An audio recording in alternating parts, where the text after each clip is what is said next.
राम राम साथियों RPC second grade maths 2024 के 30 days maths का जो चैलेंज चल रहा है उसमें आज अपना 13वीं क्लास का चैलेंज है सेट रिलेशन एंड फंक्शन।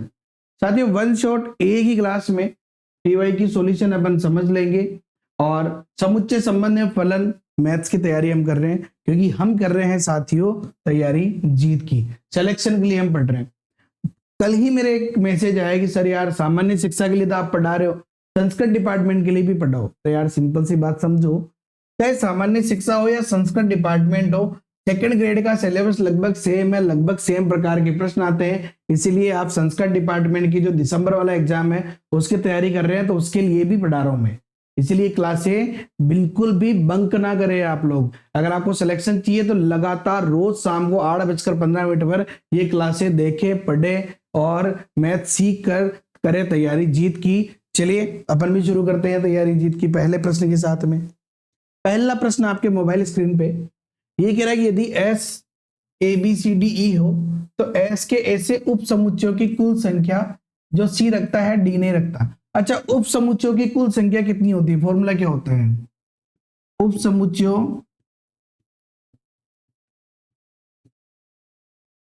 समुच्चयों की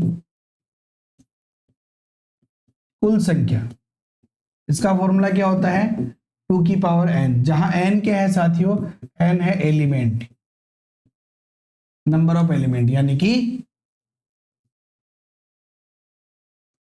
नंबर ऑफ एलिमेंट यानी कि अवयवों की संख्या, जो कि कितनी है यहाँ पे? ऑर्डर ऑफ एस कितना है? वो है 5। लेकिन क्वेश्चन अच्छे से पढ़ लेना चाहिए। क्वेश्चन क्या कह रहा है कि सी तो रखता है लेकिन डी नहीं रखता है। आवश्यक रूप से है कि भाई ये सी तो रखता ही है लेकिन डी नहीं रखता है। इसका मतलब क्या हुआ कि सी और डी दोनों का चयन नहीं करना।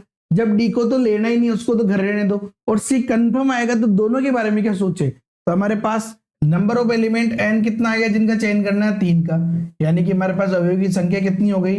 2 की पावर 3 यानी कि 8। Direct question solve.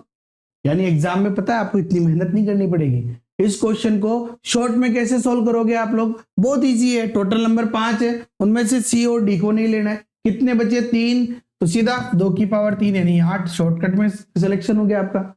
3 सेकंड भी नहीं लगाओगे क्वेश्चन को सॉल्व करने में। बहुत ही शानदार है। इसीलिए तो कह रहा हूं ऐसे चीजें देखने के लिए जेकेएम थ्योरी को फॉलो करो, सब्सक्राइब करो, ये बेल आइकन पे बटन जो है उसको क्लिक करो।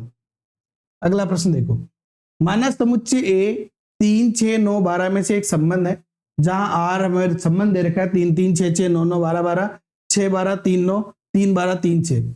अब देखो हम बात करते हैं संबंध की, तो सबसे पहले बात करते हैं कि स्वतुल्य संबंध क्या होता है।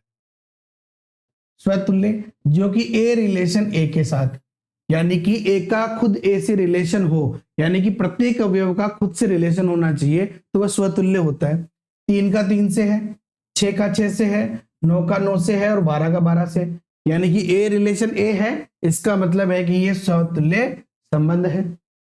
ठीक है। इसके बाद आता है सम्मित। सम्मित की बात करें अपन तो सम्मित कब होता है? जब ए का रिलेशन बी से हो और बी का रिलेशन भी किससे हो? वापस ए से हो, तो ये सम्मित होता है।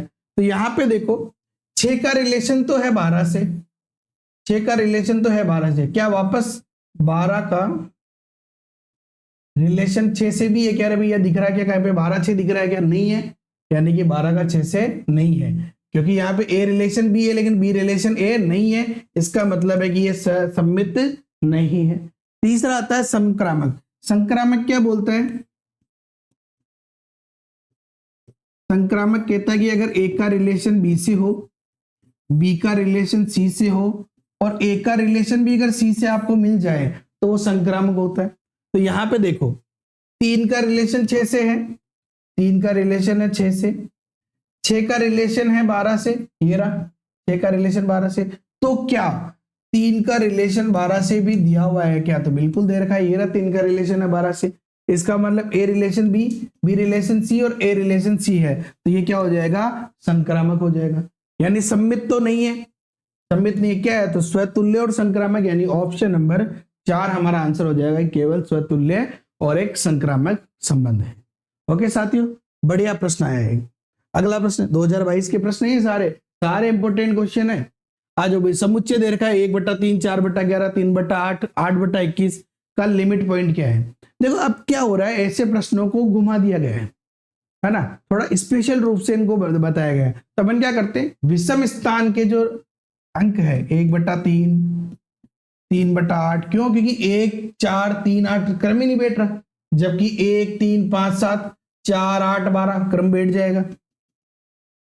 अच्छा इसको क्या लिख सकते हैं अपन, देखो तो इसको क्या लिख सकते हैं अपन, इसको लिख सकता हूं मैं 2n-1, ताकि n का मान 1 रखेंगे तो 2 एकम 2 में से 1 गया 1 आ जाएगा, 2 रखेंगे तो 2 दूनी 4 में से 1 गया 3 आ जाएगा, और नीचे क्या रखें तो 5n माइनस, देखो 5 एकम 5 में से 2 जाएगा तो 3 आ जाएगा, 5 दूनी 10 में से 2 जाएगा तो 8 आएगा, यानी ये तो हमारे पास में मिल गया इसका सामान्य रूप।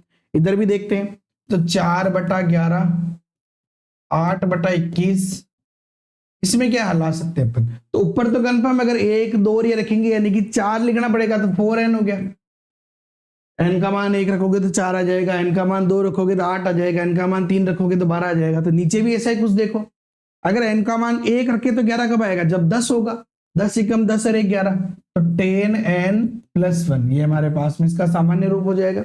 ये विषम स्थान के नंबर है, ये सम स्थान के नंबर है n की वैल्यू रखने के बाद। चलो दोनों की मैंने सामान्य रूप जो है उसको अलग अलग निकाला है, अलग अलग लिए है। चलो अब कैसे सोल्व कर सकते हैं, तो ये अपन मान लेते हैं ये हमारा un क्या हो गया 2n-1 अपॉन 5n-2, जबकि ये हमारा un क्या हो गया 4n अपॉन 10n+1। चलो तो अब क्या करें अपन, लिमिट ले ले, limit n tends to infinity पे सीमा बिंदु निकालना है ना, तो limit of n tends to infinity un, तो limit of n tends to infinity. अच्छा यहाँ पे अगर अपन n का भाग दे देते क्या हो जाएगा 2 - 1/n अपॉन 5 - 2/n, ठीक है। इधर भी सेम करते हैं अपन, limit of n tends to infinity, ठीक है ना, ध्यान से देखो अच्छे से, इक्वल टू un बराबर limit of n tends to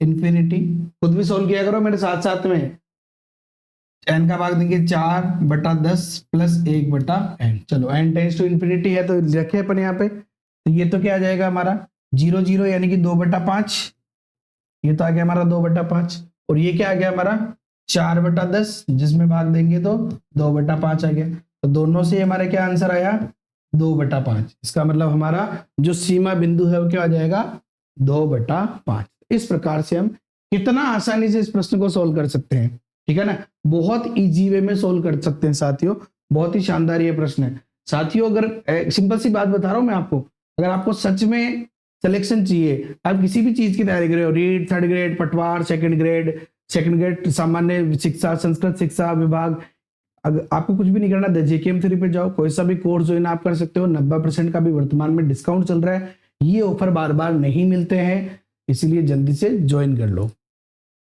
चलिए अगला प्रश्न देखते हैं अपन, माना x बिलोंग्स टू r के लिए फलन fx x³ + 5x + 1 हो, तो अब देखो ये कह रहा है कि fx दे रखा है मैं x³ + 5x + 1, ठीक है। तो अब ये बताना भाई एक ही है, आच्छादक है या नहीं, है ना। तो अब एक सिंपल सी बात है, एक ही कब होता है जब f(x1) बराबर f(x2) और x1 बराबर x2 आ जाए हमारा। तो सॉल्व करते हैं इसको, रखते हैं f(x1) रखूंगा तो ये हो जाएगा हमारा x1³ प्लस 5x1 + 1 बराबर, इधर x2 रख देंगे तो x2³ प्लस 5x2 + 1, ठीक है। एक काम करते हैं, सबको एक तरफ ले आते हैं अपन, इससे पहले आप लोग पता ही है कि एक से तो एक कट ही जाएगा, ये हो गया हमारा x1³ minus x2³ plus 5x1 minus 5x2 बराबर 0। अच्छा ये क्या होता है x1 minus x2, x1 square plus x1 x2 plus x2 square होता है, और 5 कॉमन लिया तो ये भी हो जाएगा x1 माइनस x2 बराबर 0। अच्छा सबसे देखो x1 माइनस x2 कॉमन आ रहा है, तो क्या बचा x1 square plus x1 x2 plus x2 square और प्लस 5 इक्वल टू 0, यानी कि यहाँ पे x1 माइनस x2 को 0 रख सकते हैं, यानी x1 बराबर क्या आ गया, x2 आ गया। तो यहाँ पे देखो जब f(x1) बराबर f(x2) था तो x1 बराबर x2 आ गया। इसका मतलब क्या हुआ कि ये जो फलन है ये क्या है, एक एक ही फलन है। क्या है ये फलन, एक एक ही फलन है। ठीक है, अब अपने को निकालना है आच्छादक के लिए, तो हम क्या करें भाई, f' निकाल लेते हैं। f' का मतलब fx का अवकलन करते हैं, तो क्या हो जाएगा ये 3x² प्लस 5, है ना, यही होगा।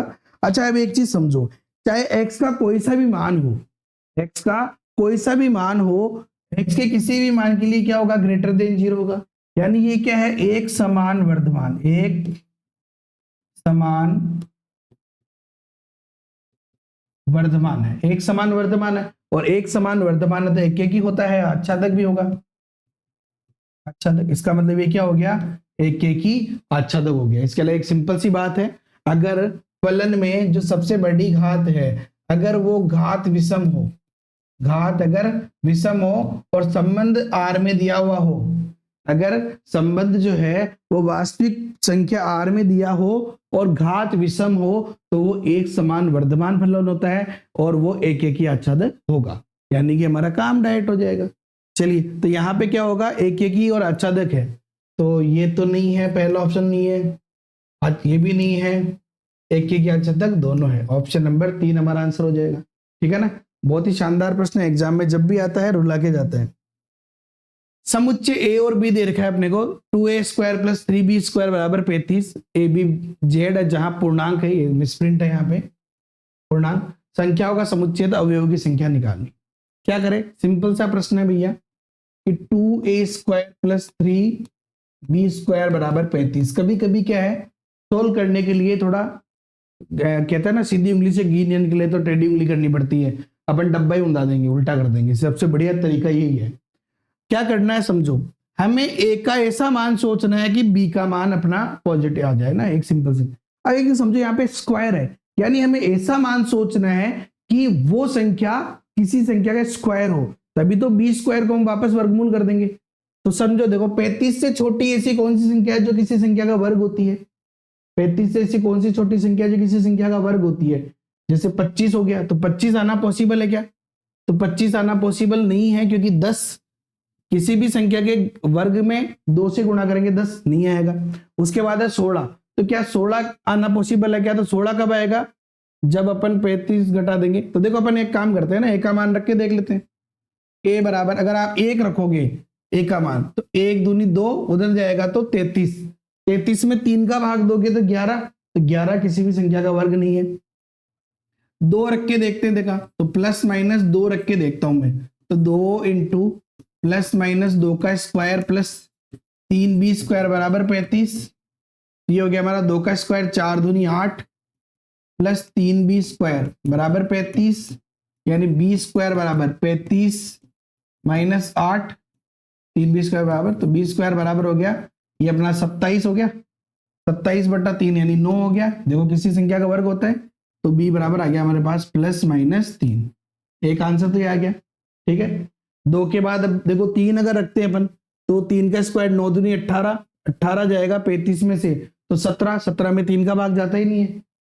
4 रख के देखते हैं, तो a बराबर रखते हैं प्लस माइनस 4, तो क्या हो जाएगा 2 प्लस माइनस 4 का स्क्वायर प्लस 3b² बराबर 35, तो 3b² बराबर 35 माइनस 4 का स्क्वायर 16 दूनी 32, 35 में 32 जाएगा, 3 का भाग जा रहा है ना, b² बराबर 3/3 यानी कि 1, तो b बराबर क्या आ गया प्लस माइनस 1। इसका मतलब ये भी हो, अब इससे छोटा तो आ ही नहीं सकता, 1 से छोटा तो। ठीक है, चलो तो हम क्योंकि प्लस माइनस सब ले लिए मैंने, तो हमारे पास मान क्या क्या हो गए देखो, तो a का मान अगर प्लस 2 है तो b का मान 3 भी हो सकता है, और a का मान 2 है तो b का मान -3 हो सकता है, a का मान अगर -2 है तो प्लस का 3 हो सकता है, -2 पे माइनस का 3, ये 4 तो इधर संभव है, वैसे ही वो 4 उधर संभव है। कौन कौन से, a का मान अगर प्लस का 4 है तो उसका मान 1 भी हो सकता है, और 4 पे -1 भी हो सकता है, इसके अलावा -4 पे 1 हो सकता है, और -4 पे -1 भी हो सकता है। तो कुल कितने अपने पास में सॉल्यूशन हो गए, 8 हो गए। तो अवयव की संख्या क्या आ जाएगी, 8 आ जाएगी। कितने अवयव हो जाएंगे, 8। तो ऐसे बहुत बार हमें डब्बा उल्टा करना पड़ता है, ठीक है ना। चलिए अगला प्रश्न देखते हैं। अगला प्रश्न आपके मोबाइल स्क्रीन पे, यदि ए का मान और बी बराबर और सी दे रखा है, ए क्रॉस बी और ए क्रॉस सी पूछा। अच्छा, ए क्रॉस बी क्या होता है? ए क्रॉस बी बराबर तो क्या हो जाएगा, एक का 2 के साथ तो 1 2, एक का 3 के साथ भी तो 1 3, वैसे 4 का 2 के साथ तो 4 2 और 4 का 3 के साथ तो 4 3। ये तो हमारा ए क्रॉस बी हो गया। वैसे ही हमें ए क्रॉस सी भी निकालना है, तो ए क्रॉस सी निकाले तो 1 का 3 के साथ 1 3 और 1 का 5 के साथ 1 5। वैसे ही 4 का 3 के साथ तो 4 3 और 4 का 5 के साथ 4 5। निकालना क्या है हमें, इंटरसेक्शन, यानी A intersection sorry A cross B intersection A cross C. Intersection का मतलब क्या हुआ, जो दोनों में कॉमन है। तो देखो कॉमन कौन कौन सी चीजें हैं, 1 2 नहीं, 1 3 यहां भी है, 1 3 यहां भी है, तो एक तो हो गया 1 3। उसके अलावा 4 2 यहां है लेकिन यहां नहीं है, 4 3, ये 4 3 हो गया हमारा। तो 1 3 और 4 3, यानी कि ऑप्शन नंबर 1 हमारा आंसर हो जाएगा, 1 3 और 4 3। तो बहुत ही शानदार, बहुत ही मजेदार ये प्रश्न है, और मतलब आपको तो समझ में आ ही गया होगा बढ़िया से। चलिए अगला प्रश्न देखते हैं अपन। ये कह रहा है कि निम्न में से कौन सा रिक्त समुच्चय है। हमें ये बताना है कि इनमें से जो समुच्चय है कौन सा रिक्त, यानी कि जो खाली है, जिसमें कोई अवयव पॉसिबल नहीं है। समझ में आ गई बात। चलो इसकी बात करते हैं। मॉड एक्स लेस देन 1, जहां एक्स एक एन यानी कि नेचुरल नंबर है, प्राकृत संख्या है। अच्छा, मॉड एक्स का मतलब क्या हुआ कि एक्स जो है वो बिलोंग करेगा किसके बीच में, -1 से 1 के बीच में होगा। अब -1 से 1 के बीच में तो एक भी नंबर नहीं, ऐसा नहीं है जो कि नेचुरल नंबर हो। समझ, एक भी नहीं लेना यहाँ पे, तो ठीक है, क्योंकि भाई लेस देन है ना, इक्वल तो है ही नहीं। इसका मतलब -1 से 1 के बीच में ऐसा कोई नंबर जो नेचुरल हो, तो नेचुरल तो कोई नंबर ही नहीं है, इसका मतलब ये पॉसिबल नहीं है। यानी ये कौन सा समुच्चय है, ये एक रिक्त समुच्चय है। पहला ही हमारा आंसर आ जाएगा। फिर भी औरों को चेक कर लेते, समझाने के लिए, बाकी अपना काम तो हो गया एग्जाम में। इसकी बात करें, मोड एक्स बराबर 5, जहां x बिलोंग्स टू एन हो, यानी कि x बिलोंग करेगा किससे, -5। अच्छा बराबर है, देखो एक चीज समझो, यहाँ पे बिलोंग की तो बात ही नहीं आएगी। यानी यहां हो गया कि x जो है वो या तो -5 होगा या x होगा +5, यानी x बराबर 5 हमें दे रखा है, इसका मतलब यहाँ पे एक अवयव पॉसिबल है, तो ये हमारा रिक्त नहीं है। x² + 2x + 1, जहां x बिलोंग्स टू r, तो x का कोई ऐसा मान r का, यानी r का मतलब वास्तविक संख्या, तो वास्तविक संख्या में कोई ऐसा मान जिसपे ये 0 हो जाए, तो ऐसा कोई मान है क्या, तो बिल्कुल हो सकता है। जैसे अगर अपन देखें तो किस नंबर पे ये 0 हो रहा है, तो सोल्व करके भी आप पता लगा सकते हो। अगर मैं यहाँ पे 1 रखूं तो मैं -1 रखिए, जैसे x = -1 रखते हैं यहाँ पे, तो x = -1 पे -1 का स्क्वायर तो 1 हो जाएगा, ये -2 + 1 0 हो गया, इसका मतलब इसका एक अवयव x = -1 हो गया, तो ये भी रिक्त नहीं है। x² = 1 है, तो x बराबर +-1 जो कि z में होते, यानी ये भी रिक्त नहीं है। तो हमारे पास में आंसर क्या होगा, ऑप्शन नंबर 1, जो कि हमें शुरू में मिल गया था, लेकिन कभी कभी अगर ऑप्शन लास्ट में हुआ तो इसीलिए हमें पता होना चाहिए। अच्छा प्रश्न है, बहुत ही बढ़िया प्रश्न है, रिक्त समुच्चय का 2018 में आया हुआ प्रश्न है। ओके साथियों, तो ये थे आज के हमारे बहुत ही महत्वपूर्ण प्रश्न, और आई होप कि आपको सभी प्रश्न समझ में आ गए होंगे। अगर आप सेकंड ग्रेड मैथ्स के ओल्ड पेपर के सॉल्यूशन चाहिए आपको, 2022, 2018, 16, 2013 के प्रश्न जो वर्तमान में अपने जो द JKM3 मोबाइल ऐप है, जो आप यहाँ देख पा रहे हैं, ये रहा, ठीक है ना, ये जो मोबाइल ऐप है ना, यहाँ देख पा रहे हैं, ये आप डिस्क्रिप्शन में लिंक है, या फिर गूगल प्ले स्टोर से डाउनलोड कर सकते हैं, ज्वाइन कर सकते हैं। ध्यान रहे, जैसे इसमें संस्कृत डिपार्टमेंट के पेपर ऐड होने लग जाएंगे, जो हमारी पूरी कोशिश है, वादा नहीं कर रहा हूं मैं, ठीक है ना, कोशिश है, क्योंकि आप वादा कर दिया और पूरा नहीं कर पाया तो फिर आप कहोगे कि सर यार आपने वादा किया, इसलिए मैं कह रहा हूँ कोशिश है। अगर ये ऐड हो गया 999 का ये कोर्स हो जाएगा, फिर आप कहोगे सर इतना महंगा कर दिया, ठीक है ना। अभी ये जो आपके पास केवल और केवल 17 स्लॉट खाली है, अभी 17 स्लॉट में आप एडमिशन लेते हो तो आपको 199 रुपए मिल जाएगा, उसके बाद में इसकी प्राइस बढ़ जाएगी साथियों। ओके, वीडियो पसंद आए लाइक करो, अपने दोस्तों के साथ शेयर करो, चैनल पे नए हो तो सब्सक्राइब कर लो, बेल आइकन पे क्लिक कर लो। जय हिंद, जय भारत, वंदे मातरम।